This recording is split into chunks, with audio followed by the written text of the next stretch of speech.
Canadian dairy is front and centre at NAFTA renegotiations today. The American dairy industry is divided about Canada's supply management system and whether it should be dismantled. A group of American dairy farmers support controls used in Canada. They want to adopt the model themselves. But the U.S. government and America's national milk lobby have been working for years to weaken Canada's supply management system.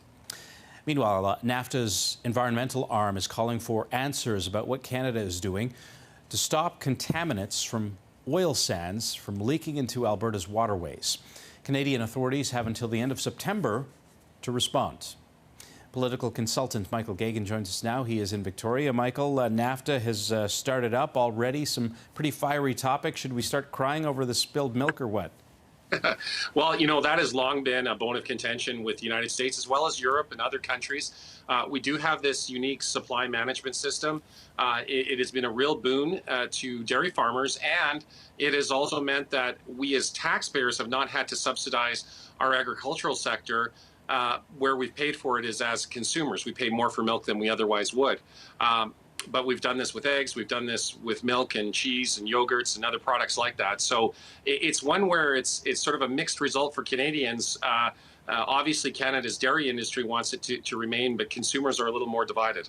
You know, it seems like in these first days of this renegotiation that the Americans have thrown some curveballs. I mean, auto was being discussed, now milk and supply management. Are these things that Canada should have expected? Well, I think Canada is expecting the unexpected from the Trump administration. It's a very chaotic administration. It's it's whatever catches President Trump's attention, as well as, a lot of, in different departments and whatnot, where they have their wish list of things. I think the other thing that Justin Trudeau, our Prime Minister, has to keep in mind is he has to sell this deal to the Canadian public. So there better be something in there that makes Canadian consumers happy.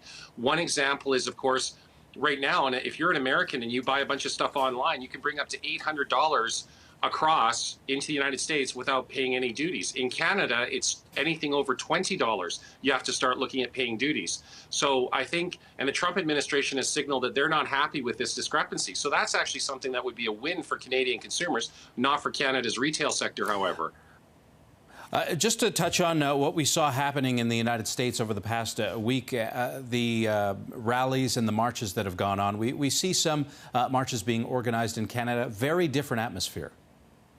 Yeah, I mean, we've been lucky in that we haven't had a lot of these rallies that seem to have, Trump in dog whistling, in terms of, the long systemic racism in the United States, has got a lot of people come out of the woodwork, and there started to be these rallies and, of course, the counter protests. And we saw the thing in Charlottesville where somebody got in their car and gunned it towards a group of people protesting peacefully and killed one woman and injured many more. So, I mean, that was an act of terrorism. But, in Vancouver, we've seen a large number of people that are going out today to Vancouver City Hall to protest against this kind of, neo-fascism.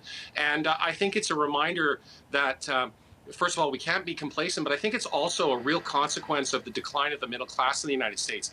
A large middle class provides a tremendous amount of social cohesion, and when that starts to disappear, then you start to see, the politics of extremism, whether it's, theocracy or the far left or the far right, really start bubbling to the surface. So I think it's a thing where policymakers throughout the Western world, but particularly the United States, they have to start understanding the consequences of having a government that, one, caters far too much to the super rich, and two, having a political system where basically the voices of the average person are shut out, and it's all about who can donate the most money to get, the votes from Congress and the Senate. 45 seconds left here.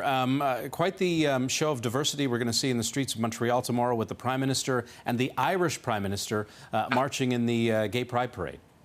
Yeah, I mean, Ireland's first openly gay prime minister, and also he's been very aggressive in terms of Brexit.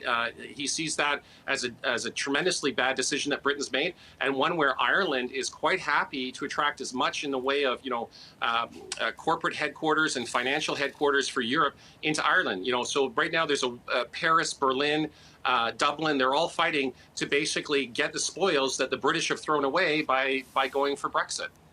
Michael Geoghegan in Victoria. Michael, thank you very much. Have a great weekend. Thank you.